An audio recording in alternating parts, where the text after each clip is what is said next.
O mercado financeiro é pessimista demais com Lula? Algumas pessoas começaram a fazer essa pergunta meio filosófica durante o governo de transição, quando a bolsa despencava e o dólar subia toda vez que o então presidente eleito fazia um comentário, mesmo que vago, sobre a economia. A resposta, você deve imaginar, não se limita a um simples sim ou não, mas abre uma discussão interessante sobre as engrenagens que movimentam o mercado financeiro e a maneira como são construídas as expectativas dos investidores. Eu sou Camila Veras Mota, da BBC News Brasil, conversei sobre esses temas com 4 economistas e trago a discussão nesse vídeo. Nosso primeiro ponto, o que move os mercados, o sobe e desce da bolsa do dólar. De forma geral, a agenda do mercado financeiro costuma estar alinhada com a de políticos de centro e direita. Maior controle sobre o gasto público e menor participação do Estado na economia. Pois é, mas não são essas ideologias que formam os preços, como diz o jargão, a cotação do dólar ou a taxa de juros futuros. Essa é a avaliação do economista Felipe Campante, professor na Universidade Johns Hopkins, nos Estados Unidos. A ideia é que um mercado como o de títulos da dívida, por exemplo, ou de câmbio,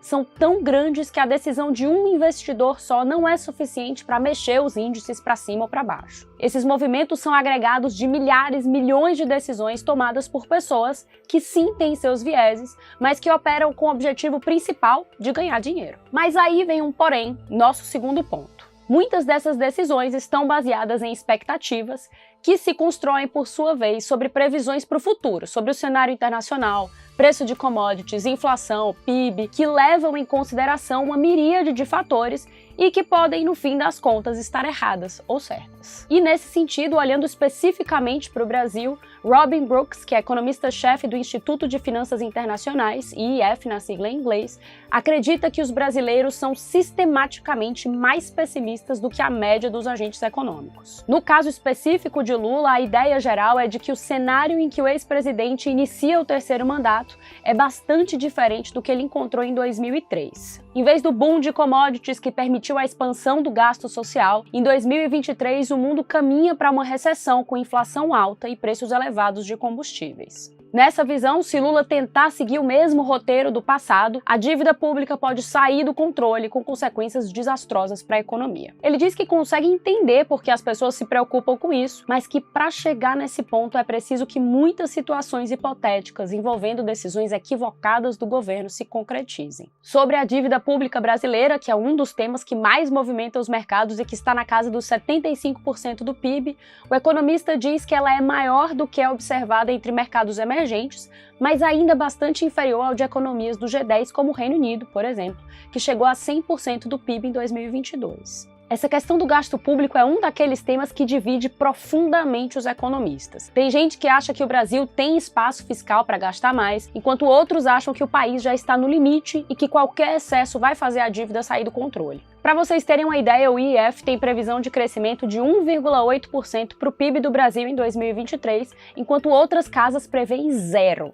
Isso dá a ideia de como as expectativas que calibram as estimativas econômicas podem variar. Como ninguém tem bola de cristal para saber exatamente o que vai acontecer, os agentes vão tentando interpretar os sinais emitidos por declarações e decisões do governo. Isso para as projeções de mais longo prazo, as de curto prazo são calibradas por uma série de indicadores antecedentes, mas isso é assunto para outro vídeo. Alguns exemplos práticos. Parte dos analistas viu na nomeação de Fernando Haddad para o Ministério da Fazenda e de Aloysio Mercadante para o Banco Nacional de Desenvolvimento Econômico e Social, o BNDES, 2 indicações políticas e não técnicas, uma sinalização de que o foco do governo não será diminuir ou melhorar a qualidade do gasto público. Por outro lado, figuras menos ligadas à política e mais ao mercado começam a aparecer em outras posições. O número 2 de Haddad, por exemplo, é Gabriel Galípolo, que presidia o Banco Fator e agora assume a Secretaria Executiva do Ministério da Fazenda. Marcos Barbosa Pinto, por sua vez, que estará à frente da Secretaria de Reformas, foi sócio de Armínio Fraga na Gávea Investimentos. Isso alimenta a expectativa de quem é mais otimista. Outra notícia que pegou mal foi a mudança a toque de caixa da lei das estatais,